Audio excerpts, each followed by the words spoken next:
Okay, tayo po ngayon ay nasa Book of Jeremiah na. So, ano na po, no? Lapit-lapit na tayo. Book of Jeremiah, pinamagatan po natin ng Hope Beyond Judgment. Book of Jeremiah. Bakit Hope Beyond Judgment? Well, basically, the time of Jeremiah was actually the dark time, no? One of the darkest time in the history of the people of God, no? Both Judah and both Judah and Israel, no?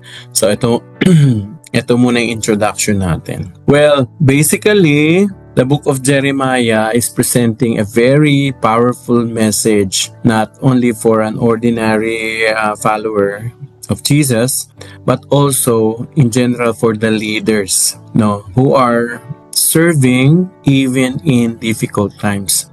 Totoo naman po yung paglilingkod, masaya yung paglilingkod. May mga bagay na nakakatuwa, especially in times of victories. But at the same time, there are also truths that we need to embrace, that there are difficult times, especially when we are in the midst of uncertainty, no?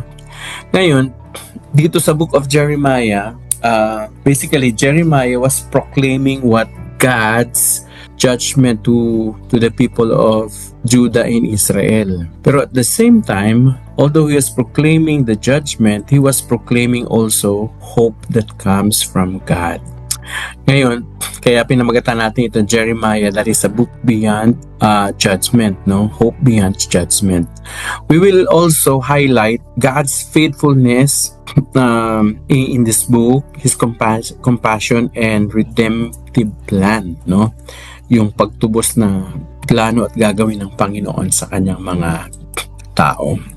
Ano ang gusto nating ma-accomplish through this lesson? Number one, we want to understand the balance of judgment and hope in the book of Jeremiah. Although God gives judgment because of the sin of the people, at the same time, He also give them the glimpse of hope, no? The coming hope. Number two, we would like to recognize God's heart. What is God's motivation in spite of the discipline, corrections that He was giving actually the people of Israel?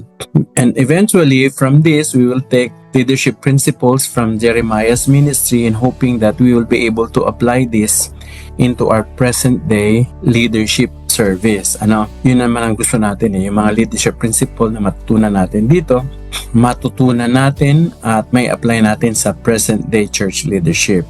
Of course, overall, I want to encourage everyone to persevere in faithfulness even though you and I are facing challenges or seasons of challenges in the ministry. So yun ang gusto natin mangyari sa session na ito. Pag-usapan natin ang historical and spiritual context during the time of Jeremiah or in the book of Jeremiah.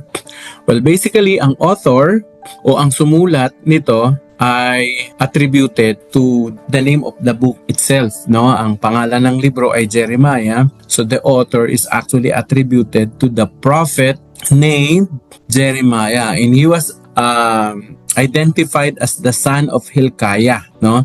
Si Hilkiah ay isang pare sa Anatot sa lupain ng Benjamin. You will see that in Jeremiah chapter 1 verse 1. So Jeremiah was also called by God at a very young age as a prophet. Well, 40 young age pa yun, ha. Kaya kung sino man sa inyo ang 40 dyan, young age ka pa, no? Ilan sa inyo, nag-iisip na, matanda na ako, 40. No. 40 years, bata pa yun, no, sa Bible. Sabi sa Jeremiah chapter 1 verse 5, this is actually a very famous verse in Jeremiah. Ang sabi ni Yahweh kay Jeremiah, before I formed you in the womb, I knew you. Ang ganda, no? Sabi niya, bago pa kita nilikha, ginawa sa sinapupunan ng iyong magulang, ng iyong nanay, ay kilala na kita. Ang ganda, no? Mag-reflect tayo saglit dyan. Ano ibig sabihin daw? Nung ginagawa o nung hinuhulma si Jeremiah sa sinapupunan ng kanyang mga magulang o ng kanyang ina, basically nung nanay niya, sabi dyan ni Yahweh, ni God, Sabi niya, kilala na kita. Meaning, yung pagkakabuntis, no, sa sinapupunan ng nanay niya, si Jeremiah, it was not an accident. It was actually planned. And I should say, ganun din sa inyo, no? Ganun din sa inyo. Kayo ay hindi aksidente. Siguro ang ilan sa inyo, sometimes nag-iisip kasi you are born in a family that is not so-called parang legal. May mga ganun tayong mga kapatid din. Pero whatsoever is your condition, you know what? It was planned by God that you are born on earth. And even when you were in the womb of your mom, kilala na tayo. Nakakatuwa, no? Kilala tayo ng Panginoon. Tuloy natin. So, continuation of historical and spiritual context. So, Jeremiah, his ministry was during the darkest period in Judah's history. Ito actually mga final years, mga huling panahon o huling taon na kung saan ang Judah ay sasakupin ng Babylonians, no?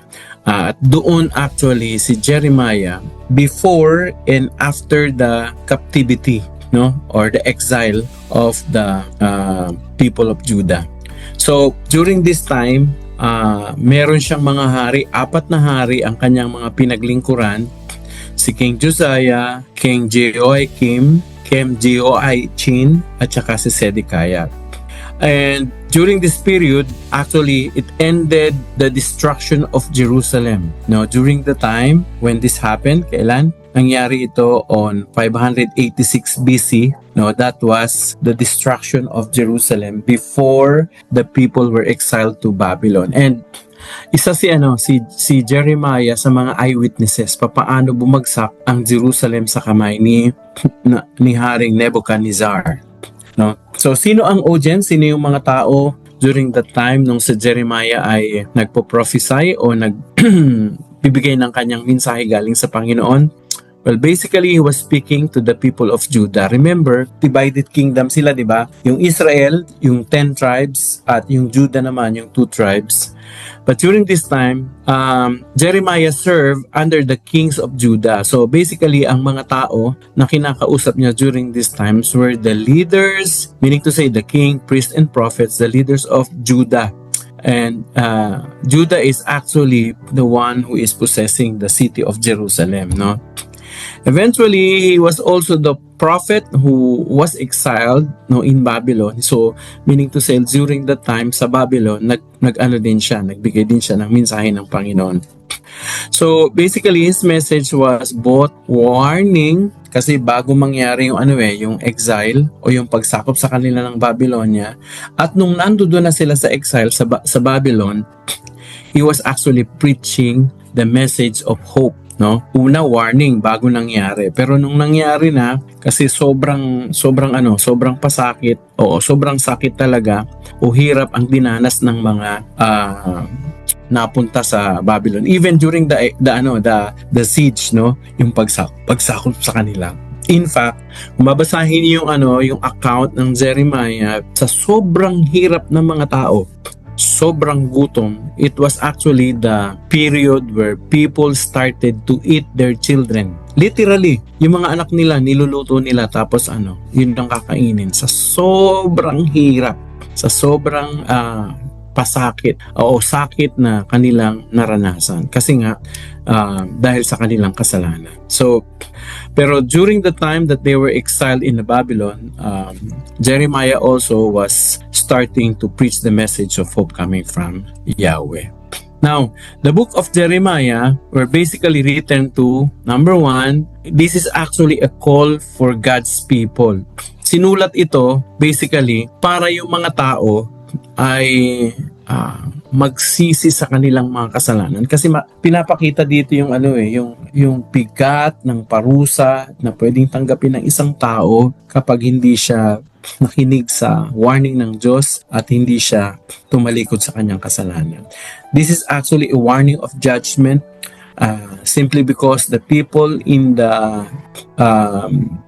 Judah, they were actually persistent to sinning against God, and yung kanilang sin actually is idolatrous. At grabe kasi yung mga sinasamba nila mga Diyos-Diyosan nung panahon ni Jeremiah, yung mga Diyos-Diyosan na kung saan ay may mga sexual orgies. So kasama sa kanilang pagsamba yung mga sexual orgies, yung mga pag-aalay ng mga tao, ng mga anak. So yung idolatrous engagement nila were so ang tawag nito, sobrang sama, and that is actually the reason why yung exile o yung pagsakop sa kanila at saka yung pagkakabihag sa kanila papuntang Babylon talagang unavoidable, meaning to say hindi talaga may iwasan. It was really a judgment that comes from God. But eventually, you will see also the proclamation of hope and restoration after the judgment. Jeremiah proclaimed that there is hope and that God is going to restore them. And so, therefore, doon ang lumilitaw sa buong libro actually, nakikita niyo yung judgment, pero after judgment, may hope na binibigay. Dito ang pinapakita actually yung katapatan pa rin ng Panginoon sa kanyang mga pangako. So ano ang naging role ni Jeremiah during this time? He was actually the mouthpiece of God. So Jeremiah basically was called to speak the very words of God, so God's truth. And you know what? God also said that even though Jeremiah is going to speak his word, he also warned Jeremiah that these people are not going to listen to his word. So Jeremiah was called by God to speak the truth, but also God himself told Jeremiah, these people are not going to listen to you. Grabe, no? Yung pinagsasalita ka sa mga tao pero sinabihan ka, magsalita ka sa mga taong yan, sabihin mo sa kanila ang warning, dapat silang magsisi sa kanilang kasalanan, talikuran nila ang kanilang mga masasamang gawa, pero sinasabi ko na sa'yo, hindi sila makikinig. Diba? Parang what's the use? Pero anyway, Jeremiah still faithfully did his calling, no? Kayo ba? Are you going to be faithful to the call? Even though alam nyo, pag sinabi nyo yung mensahe, parang walang nakikinig, parang yung wala lang sa kanila. Gagawin nyo pa rin ba yung trabaho o pinagagawa sa inyo ng Panginoon? Si Jeremiah, ginawa niya. He ministered through national crisis, political turmoil, and even spiritual decline. So yung message niya, basically hindi lang pang mga religious people. He was actually serving his message across to the political people. Naka nyo? So may national crisis, lahat ng mga tao kakaproblema, at may political chaos or turmoil, and also spiritual declines happening. Pero even in the midst of all those, si Jeremiah, he spoke his message. So let's have some leadership reflection on this. Alam nyo, parang ganun din sa kalagayan natin ngayon. Maraming mga church leader ngayon actually, they're actually serving in the time of spiritual struggle, moral confusion, and even declining commitment. Alam nyo, yung kapanahunan ni Jeremiah that there was political chaos or turmoil, it's actually happening also now in the Philippines. Sa kalagayan natin ngayon, may problema rin tayo politically. Actually, ito yung panahon na kung saan parang yung corruption. Sabi nga nila dati yung magnanakaw nagtatakip ng mukha. Ngayon yung magnanakaw naka-televise pa. Saka sila pa yung mga gumagawa ng batas. We are actually, ladies and gentlemen, I want to tell you, we are in the midst of political turmoil. We are actually in the national crisis. We are in the midst of moral confusion. Dati yung mga babae, nahihiya sila na di ba? Yung magpakita ng kanilang skin, yung short shorts. Ngayon wala nang hiya-hiya. Talagang yung pagpapakita ng sobrang balat o skin sa social media, and yung indecency actually very napakadami sa social media. And if we are not so careful, pwede tayong mahulog sa bitag ng kaaway.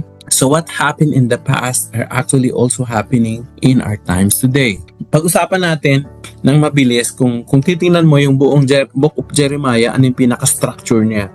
Well, chapter 1, you will see the call of Jeremiah, how God called Jeremiah. Chapter 2 to 25, it talks about the judgment against the nation of Judah, no? Yung southern kingdom. Chapter 26 to 45, it speaks about the personal struggles and conflicts where Jeremiah personally experienced. In chapter 46 to 51, makikita mo nyo naman dito yung judgment na binibigay ng Diyos sa mga karatig na bansa ng Israel, no, or in Judah. And eventually, chapter 52, you will see the story or the narrative of how Jerusalem fell in the hands of Nebuchadnezzar. So, parang yan ang niya, structure or overview ng buong libro. Ngayon, let me give you some trivias on this book, no, or in this book. Number one, Jeremiah actually is known to theologians or Bible scholars as the weeping prophet. Alam niyo kung bakit? Kasi you will always see him weeping. Laging umiiyak. At ang iniiyak niya, alam mo kung ano, yung kasalanan ng ng mga anak ng yung mga tao ng Diyos, ng Judah. Ang kasalanan at ang impending actually coming judgment. Kasi alam niya darating. So nagbigay siya ng warning, he was weeping. At sinasabi niya yung judgment, he was weeping. But not only that, he was also actually a witness. Yung mga sinabi niya, nakita niya mismo. Nakita niya kung gaano naghirap ang mga tao at umiyak talaga siya. In fact, the Book of Lamentations, yung panaghoy, pag binasa mo yung panaghoy, makikita mo lahat ng hirap at sakit doon na naranasan ni Jeremiah sa time niya. By the way, ang Book of Lamentations, si Jeremiah ang sumulat niyan. Sinulat niya ito during the time where the nation of Judah were under siege, no? Under judgment of God. God called Jeremiah before he was born. Kitang-kita natin yun sa chapter 1. Isa yan, no? Biruin mo, bago pa siya pinanganak, tinawag na siya, no? Meron ng purpose si God para sa kanya. Not only that, Jeremiah ministered mainly to the people of Judah and Jerusalem. Hindi siya nagminister sa northern kingdom, only on the southern kingdom, that is Judah and Jerusalem. So paikot-ikot siya doon, nagpipreach siya. And he actually gave his prophecy during the reign of those 5 kings that he served. So yan ang isa sa mga trip. Another trivia is Jeremiah's ministry, he took place actually during and after the fall of Jerusalem. So, sa panahon na kung saan ang Jeremiah ay nakubkub na ng mga Babylonians under the leadership of Nebuchadnezzar. Pero not only that, nag-minister din siya during the time nung na-exile, nadala na sila sa Babylon.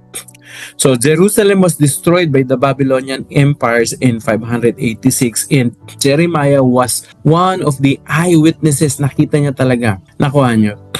And also, Jeremiah actually warned the people about the coming 70-year exile. Sinabi niya, bago pa dumating yung mga Babylonians, sinabi niya na, sigurado sasakupin kayo. In fact, siya rin nagsabi na pag sinakop kayo ni Nebuchadnezzar, magpasakop kayo. Pinito sa'yo, wag kayong mag-refuse. Kasi it was God's plan actually. God has a plan to purge them, to purify them during the time of 70 years in other country, no? During the time of exile.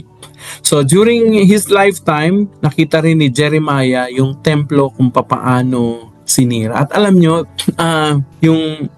yung templo, he actually prophesied that's going to be destroyed, and it happened. He actually one of the eyewitnesses.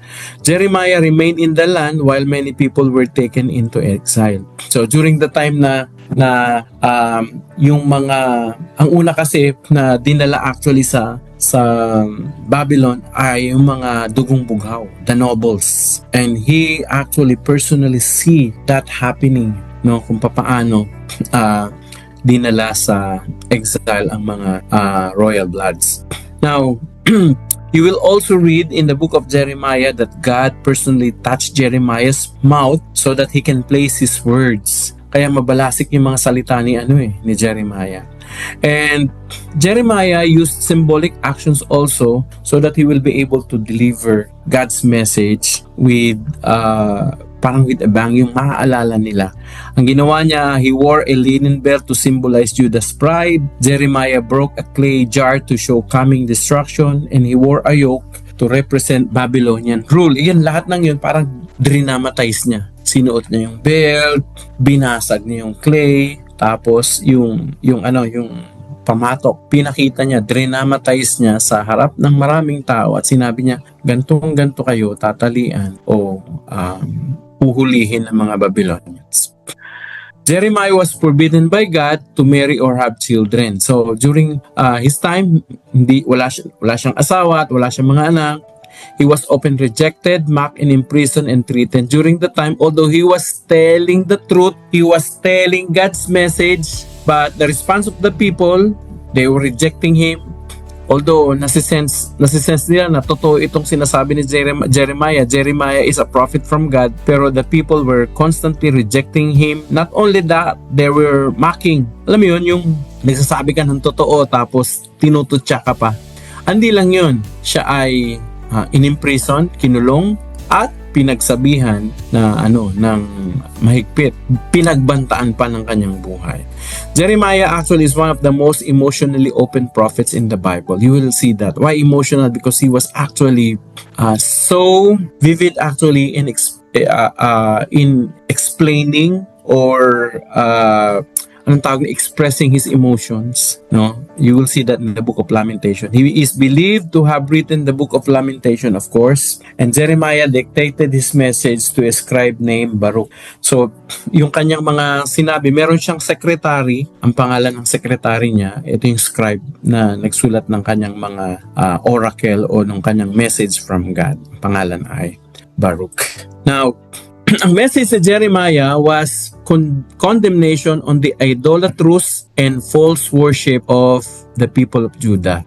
Pinagbantaan niya rin kasi during his time may mga false prophet. Ang nakakatawa nga kasi nagsasabi siya na darating ang paghuhukom ng Panginoon, darating sasakupin kayo ng Babylonia. Hindi kayo makakaligtas, kayo parurusahan, pahihirapan. On the other hand, there are group of people, the false prophets, and they were actually preaching different message. Sinasabi niya na sasakupin ang Judah, sinasabi ng mga false prophet, hindi, tutulungan tayo ng Diyos. Akala nyo?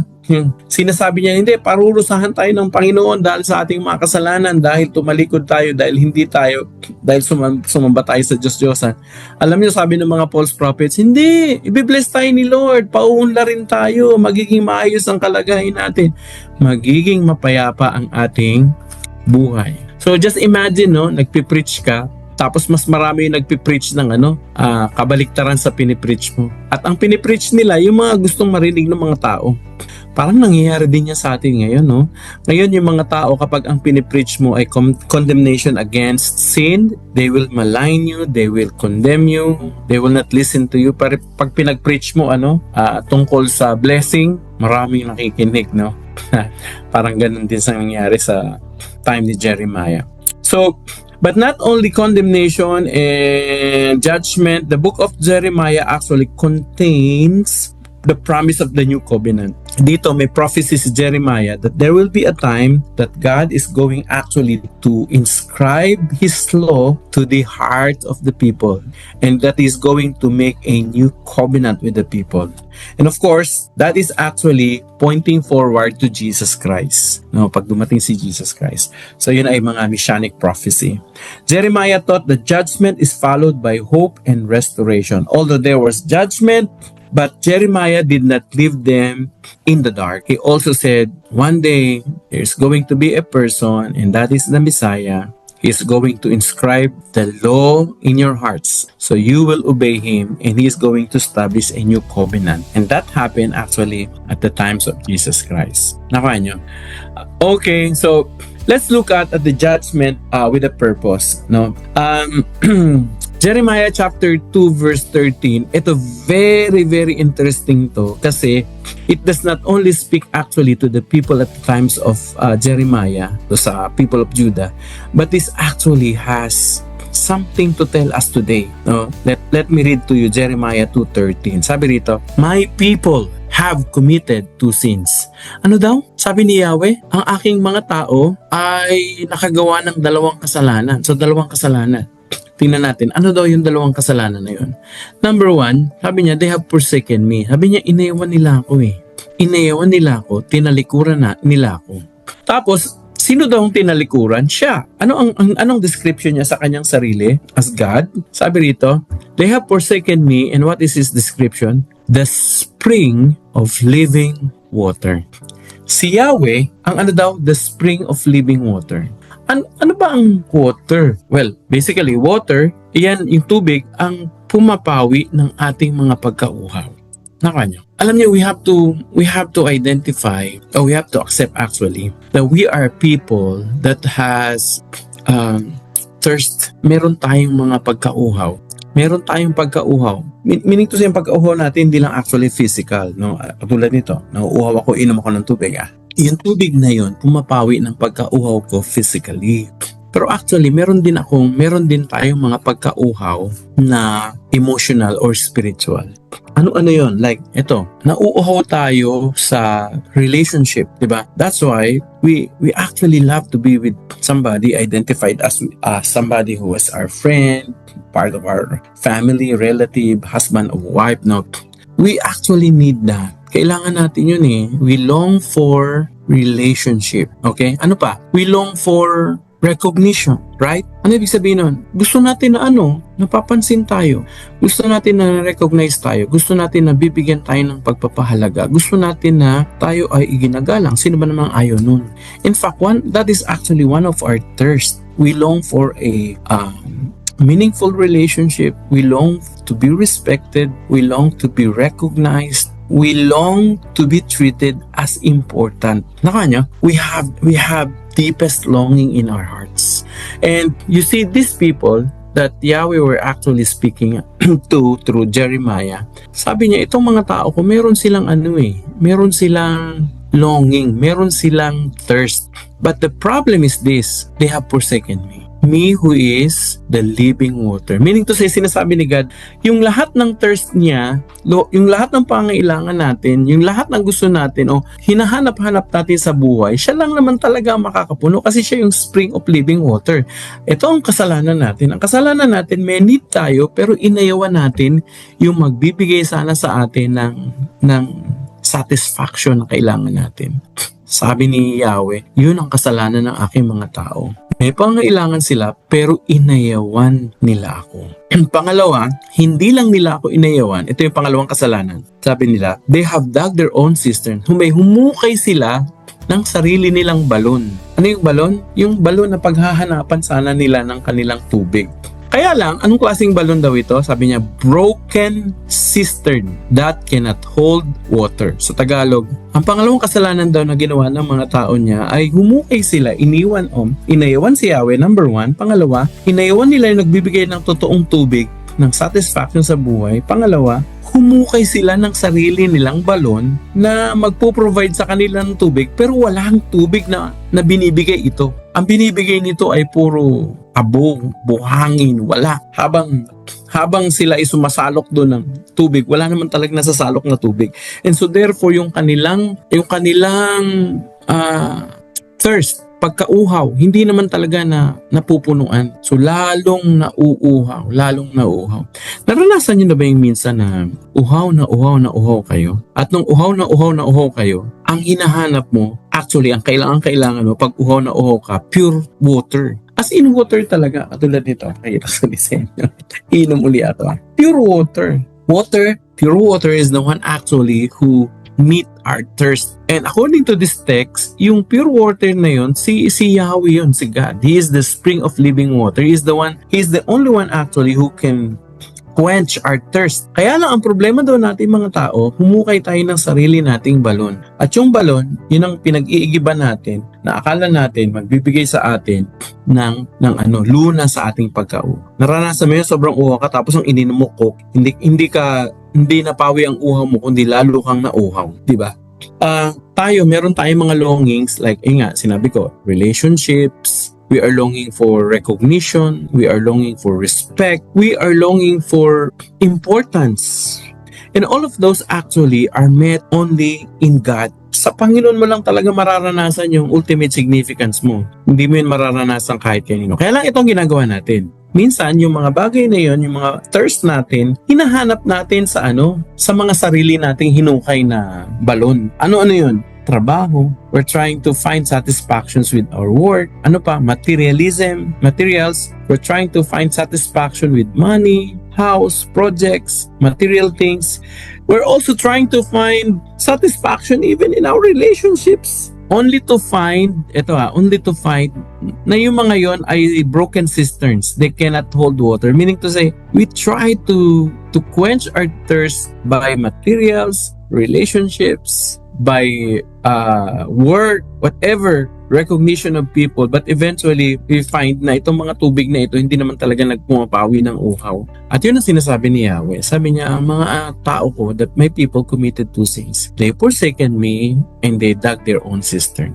Alam niyo, nangyayari din sa atin ngayon. Tayo gusto natin ng significance, pero if you are looking for significance outside of God, you are just actually digging your own broken cistern. If you are trying to find significance without God, you're actually digging up your own cistern that cannot hold water. If you're trying to find significance in relationship, marami sa atin nagpaiba-ibang relationship. Hindi rin try that. Hindi. We can only find satisfaction in God. Yun ang sinasabi niya dito. Jeremiah chapter 2 verse 13. So, teaching point. Although God's judgment was not driven by anger alone, it was not actually driven by anger alone, but by His desire or God's desire to restore His people. Nung sinasabi niya na, you have forsaken me, He was actually offering back Himself to the people. No? So discipline was meant to awaken repentance and bring healing. Alam niyo, isang bagay yun, na dapat nating maintindihan bilang mga tao ni Diyos. When God gives us discipline, it is meant actually to awaken us so that we will repent. We will turn our back from sin going to God. And normally, discipline actually brings healing. Ako ang dami ng disiplina din nadana sa buhay. At yung mga yon ay actually nagpabukas ng mata ko na buti na lang sinaktan ako ng Panginoon. Kung di ako sinaktan, baka di ako natuto. So discipline were meant to awaken me, to awaken us, and bring us to healing. What leadership insight can we get from this? Well, loving leadership includes correction. Si God, mahal niya tayo at ang pagmamahal niya, laging kasama yung itatama ka niya. Alam mo, kung mahal ka ng Panginoon, itatama ka talaga niya. Lalo na, pag nasa mali ka. Pag yung mga ginagawa mo ay mali, expose ka niya, sasaktan ka niya. He is even going to expose you in different diseases. Pwede yun. Bibigyan ka niya ng karamdaman, sakit, para lang alam mo yun, yung palong ganun. O kaya, pahihintulutan niya sometimes yung calamities and disasters so that we will be corrected. You see, God's love always corrects us. At tayo ganun din dapat. Bilang mga magulang, as a loving leader, we have also to correct our children. If it need be, kung kailangan paluin. Kailangan bigyan ng disiplina because loving entails correction. Number 2, leaders must address sin with truth and grace, pointing people back to God. Tayo mga leader, once na in-address natin yung kasalanan, hindi tayo dapat natatapos sa kasalanan. Sinasabi natin yung kasalanan, yung katotohanan, pero ibinabalik natin sa Panginoon. Itinuturo natin ang pag-asa niya ay ang Panginoong Diyos. So hindi lang natin sinasabi na ito yung kasalanan mo, ito yung kasalanan mo. Hindi, alam mo anak, ito yung kasalanan mo pero pwedeng maayos siya when you go back to God. So we point people back to God. We don't only point the sin or the truth, but also the grace of God so that people will come back to God. Nakanyo? Now, Jeremiah, a faithful leader in difficult times. Makita natin, let's look at his struggles, no? Ano yung mga struggles ni Jeremiah during his service? He was rejected, he was mocked, he was imprisoned, and even misunderstood. Biruin mo, nagsasabi siya ng salita ng Panginoon, nagpoproklama siya na kung anong mensahe ng Panginoon, pero inayawan siya. Hindi lang siya inayawan, hinamak-hamak pa siya. Nakuha nyo? Isipin nyo na lahat ng panghahamak.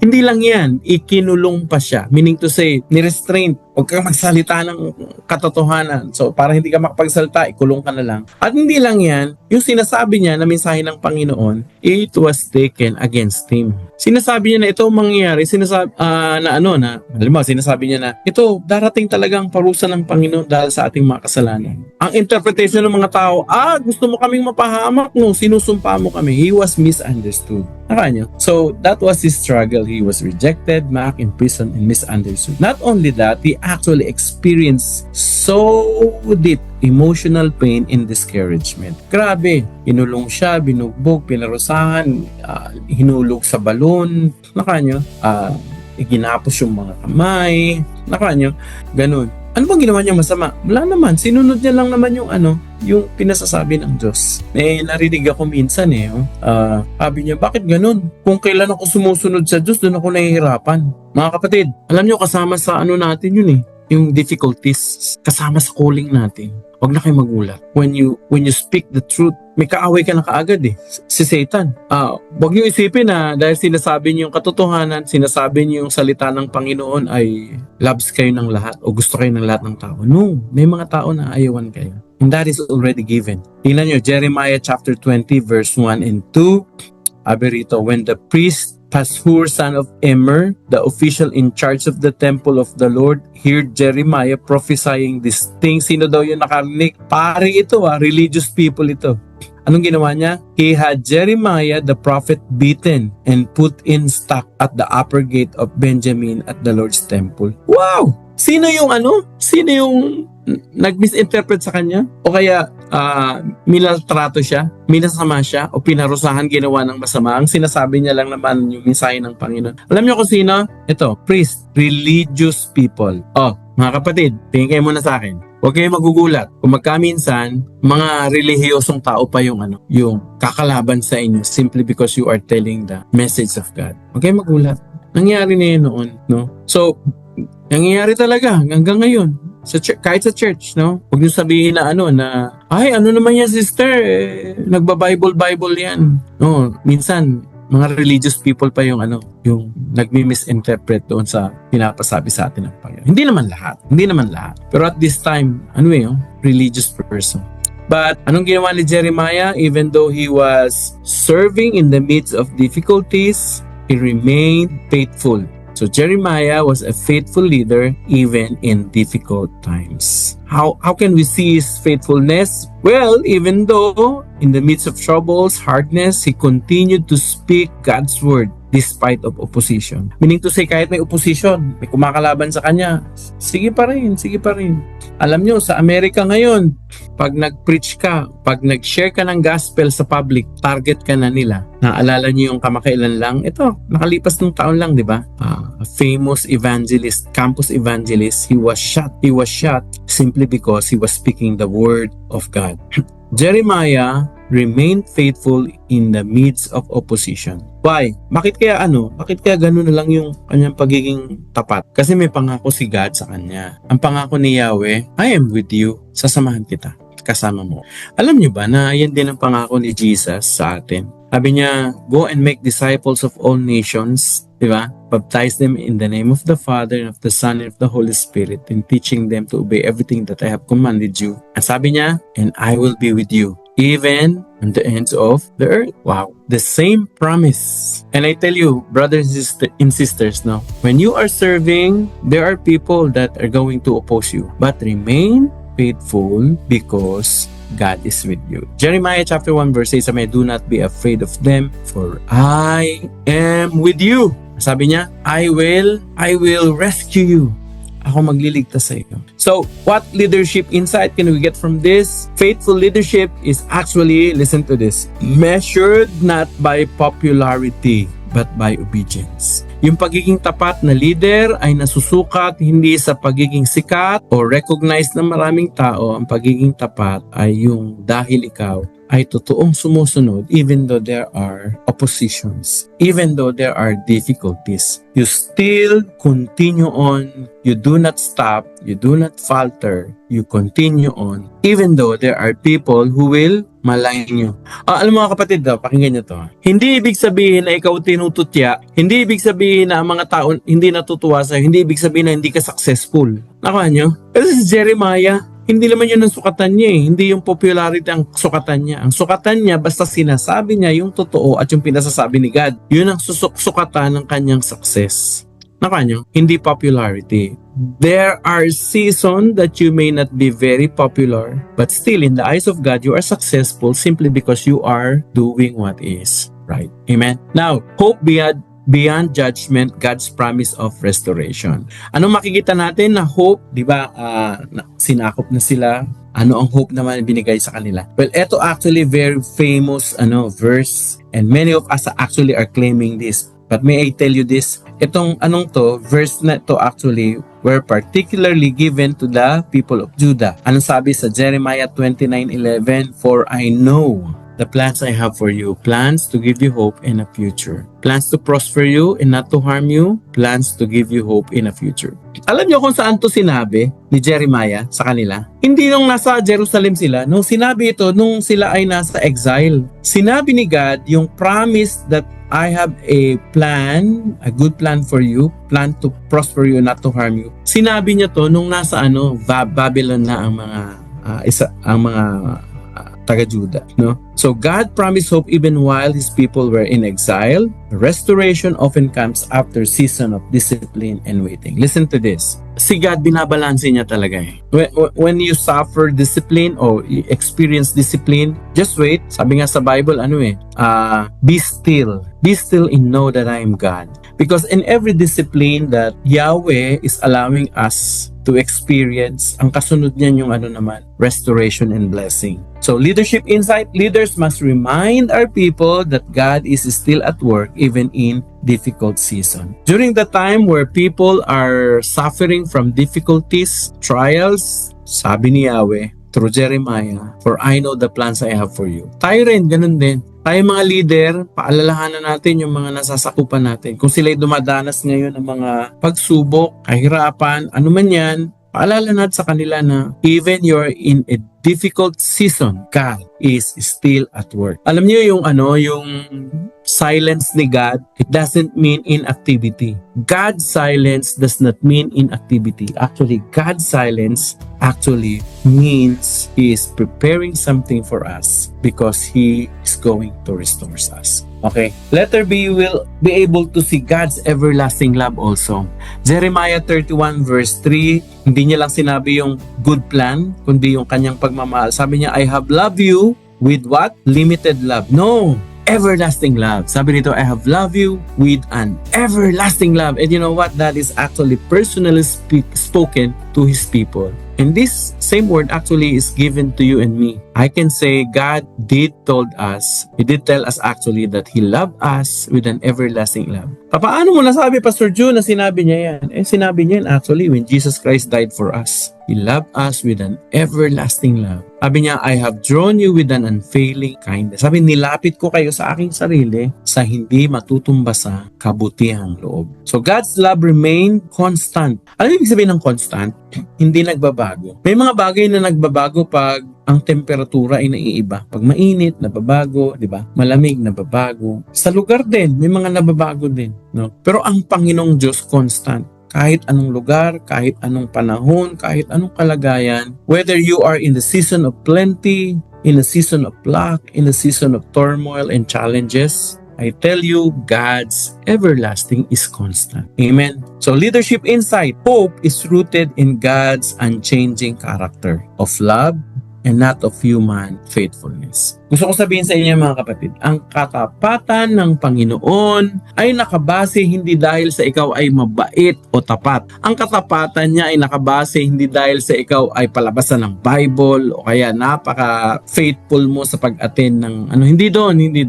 Ang katapatan ng Panginoon ay nakabase sa kanyang sariling pag-ibig, sa kanyang sariling karakter, kung sino siya. Mabuti na lang doon. Kasi kung sa atin, sa katapatan natin, ay naku, wala tayong kasiguraduhan. So, God's unchanging love is basically rooted from His character, not from our human faithfulness. Letter C, we'll see the promise of the new covenant, no? So, may plano, may magandang plano, may pag-ibig, everlasting love. Not only that, but God also promised the new covenant. Sabi niya ito, Jeremiah 31:33, I will put my law within them and I will write it on their hearts. Jeremiah 31 verse 33. So si God dito nangangako kasi 'di ba paulit-ulit nga yung mga yung mga Israelita, yung mga Hudyo, paulit-ulit magkakasala, tapos ililigtas ng Panginoon, magiging okay, magkakasala na naman. Nakaya pa ulit-ulit yung yung kasalanan. Tapos sasamba na naman sa Diyos-Diyosan. Tapos yung kanilang pagsunod, kailang religious. Yung ang daming mga outward expressions. But eto hindi na. Sabi ni God, darating ang panahon, sabi niya, what I'm going to do is this. Kasi before, they are used actually to memorize every law of Yahweh. Kaya nga yung Torah na isulat They have to memorize that. But this time, sabi niya, no. What I'm going to do, sabi ni God, I'm going to transform your heart and I'm going to actually write my law in your heart. Sabi niya, ilalagay ko na sa puso niyo yung batas para kayo mismo, buong puso niyong masunod yung utos ko. And that was actually a promise of God for every believer that is going to be transformed inside. So yung transformation, hindi na outward appearance, manggagaling na sa loob. Nakanyo? And this is actually pointing out to Jesus Christ and the work of the Holy Spirit. Kaya tayo mga nasa Panginoong Jesus, hindi na tayo under the law because the law itself is in our heart and that is the law of the Spirit. Kaya sa atin napakadali, parang natural ang sumunod sa Panginoon, hindi na pilit. Nakanyo?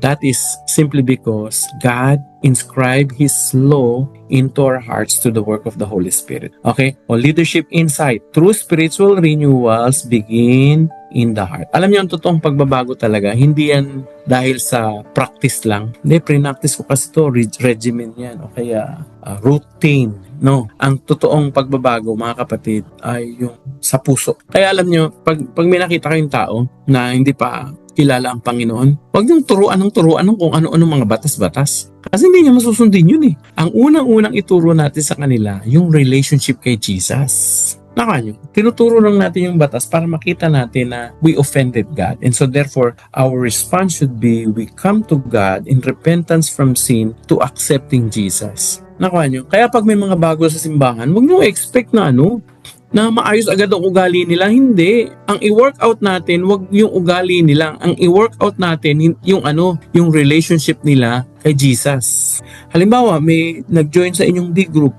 Minsan kasi may mga ganun naka-join lang ng church, ka-join lang ng D group, ka-attend lang, ina-expect lang, bakit ganyan kumilos siya? Bakit ganyan ang damit? Bakit ganyan? Diba? Tinuhusgahan yung mga yung mga practices. Hindi pa talaga yun kasi hindi pa nga tinanggap si Jesus diba? So do not expect somebody to behave like a Christian when the person did not first and foremost had a relationship with Jesus. So ang trabaho natin, ituro muna natin si Jesus. Magkaroon siya ng relationship kay Jesus. And so therefore, that person is going to respond. And when you respond, the Holy Spirit will come into his life and that Holy Spirit will begin to what?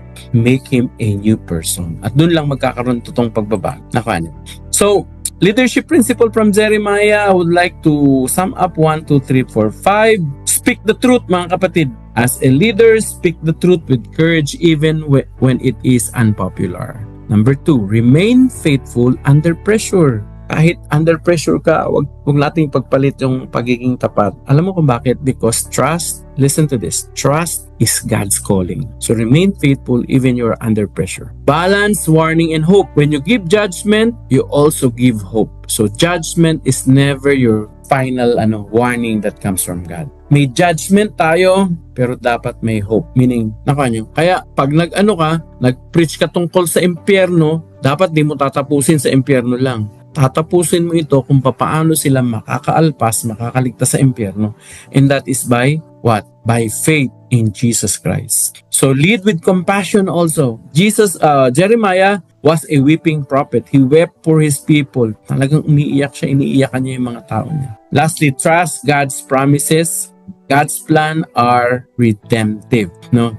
Alam niyo, ang pangako ng Panginoon, laging yan, ang pangako niya ay pagtubos, no? So when you trust God's promise, His way is always redemptive. Tayo dapat ganun din. Pag may nagkasala, bumagsak, merong umalya, merong nag-backslide, huwag tayo maging judgment, no? Huwag tayo maging judgment sa kanila o judgmental. But rather, we should be redemptive. We hate sin. Ayaw natin ng kasalanan. Kasalanan yan. We hate sin, but we love people. Amen ba mga kapatid? Amen? Approve naman dyan kung amen. So practical applications for you and me. Number 1, how are we going to apply this in our present context? Lead people towards repentance with love and humility. Encourage hope during seasons of difficulties or decline. Stay faithful even when results are slow or unseen. Ito, ba't hindi? Maging tapat ka, gawin pa rin ginagawa mo. Kahit parang walang resulta. Pero alam mo na yun yung pinapagawa ng Panginoon sa'yo. Tuloy lang, be faithful to do it. Why? Because God says so.